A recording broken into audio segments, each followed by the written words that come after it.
pranešimas. Insane Video Agency dirbtinio intelekto ir vizualių sprendimų specialistas mums papasakos apie tai, kaip nersime visi į dirbtinio intelekto pasaulį ir ne tik mes, kaip šis projektas, skaitmeninės bangos, ne vienas nėra pamirštas, neria į dirbtinio intelekto pasaulį. Tai į sceną kviečiu Tomą Sakrau. Tomai.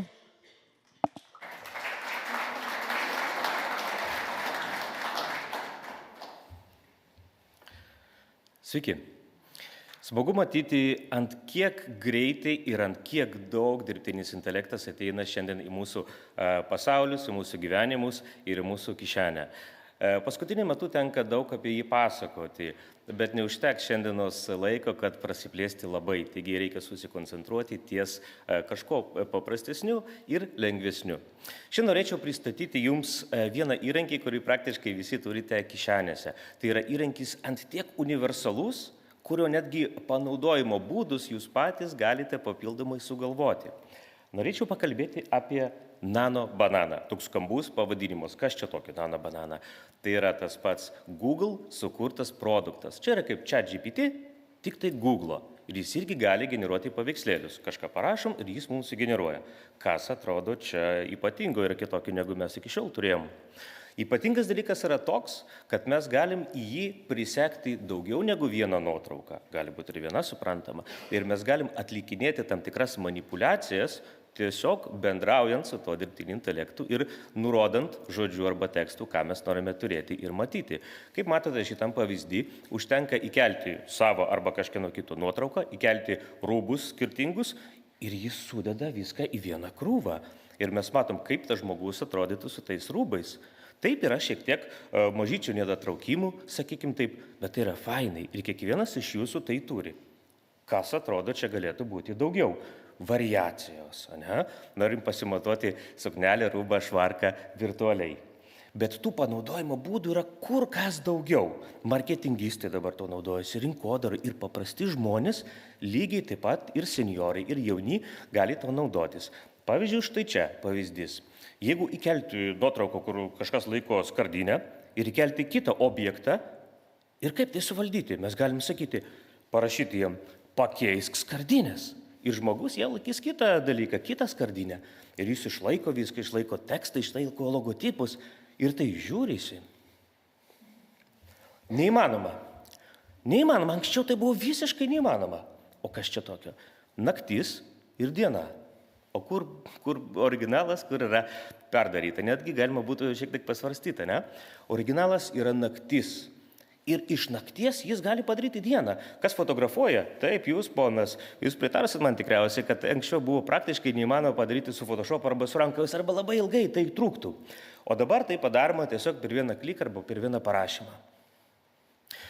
Galime keisti dalykus bendrai, pamatyti, kaip tas objektas ar tam tikra vieta atrodytų po 1000 metų, arba kaip atrodytų, jeigu perdarytume kažkokį tai vieną elementą.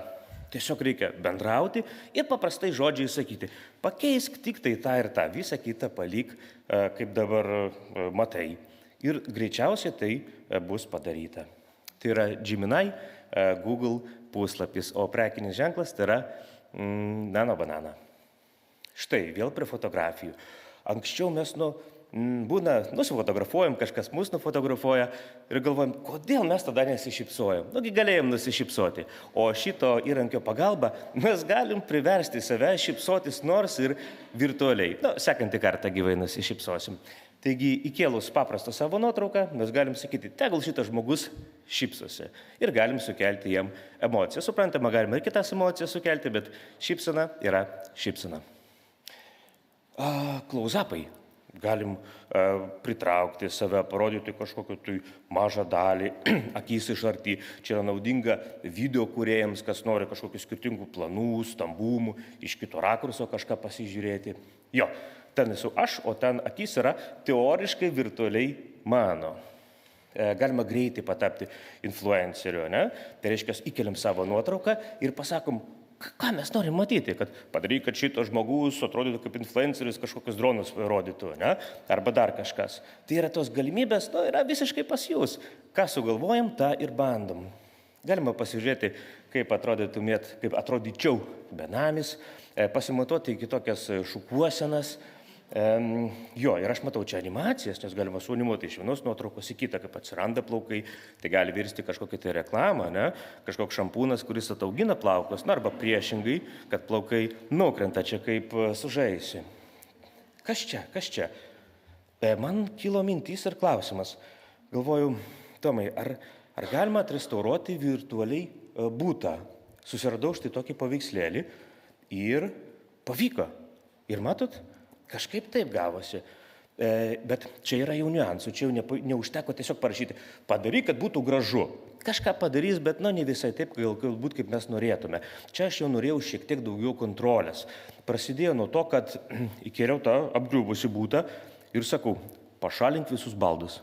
Pašalino baldus, liko negražus butas, bet be baldų. Tada sakau, perdažyk sienas ir įstatyk plastikinį langą. Įstatė. Tuomet nuėjau į IKEA puslapį, atsisunčiau paveiksliukų tų visų baldų ir po vieną, po du kėliau. Sakau, įdėk šitos foteliukus, įdėk sofą, paklok šitą kilimą ir padarė. Aišku, šiek tiek yra tokių galbūt dydžiai kažkur ne visai tokie, bet iš principo pasižiūrėti, kaip atrodytų mūsų arba kažkieno kitas kambarys po remonto, tai yra tikrai puikiai priemonė.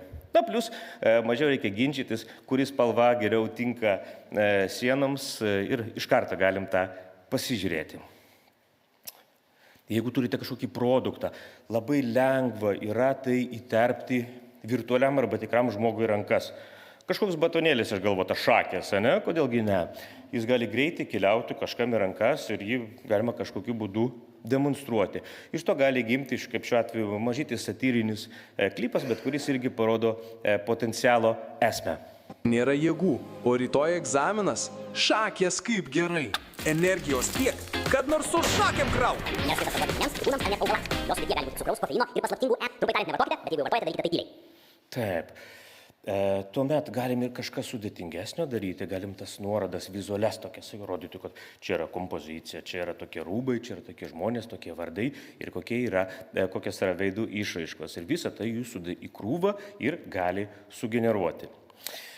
Dar toks momentas, kad labai dažnai į dirbtinio intelekto rezultatus yra žiūrima taip, kad čia yra kažkokia sintetika, kad tai neturi kažkokios tai galbūt vertės, kažkas žiūri su akies primerkimu. Aš norėčiau pasakyti priešingai, kad viskas priklauso nuo atlikimo, nuo teisingo požiūrio ir kaip mes padarom dalykus, kaip mes komunikuojam žinutę ir kad tas pats rezultatas, ne tas pats, o tas rezultatas, jis gali turėti vertę, netgi tam tikrą prasme kultūrinę vertę. Pavyzdžiui, šiuo metu, man atrodo, iki sausio yra vykstanti paroda Lietuvos nacionaliniam muziejui ir ten kabo mano keletą sukurtų video ant įėjimų. Čia trumpas filmukas.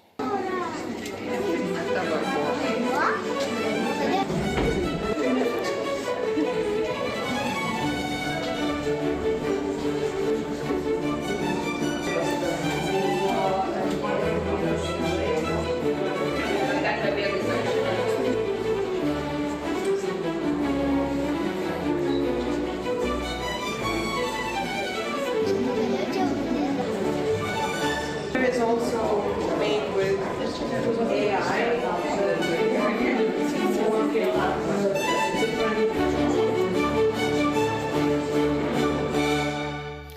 Taigi pasaulis greitai keičiasi, greitai modernizuojasi. Klausimas tik tai, ar mes patys spėjame modernizuotis ir bėgti kartu su juo. Saugokim kultūrą ir stenkimės, kad ji klestėtų pas mus Lietuvoje. Ačiū visiems.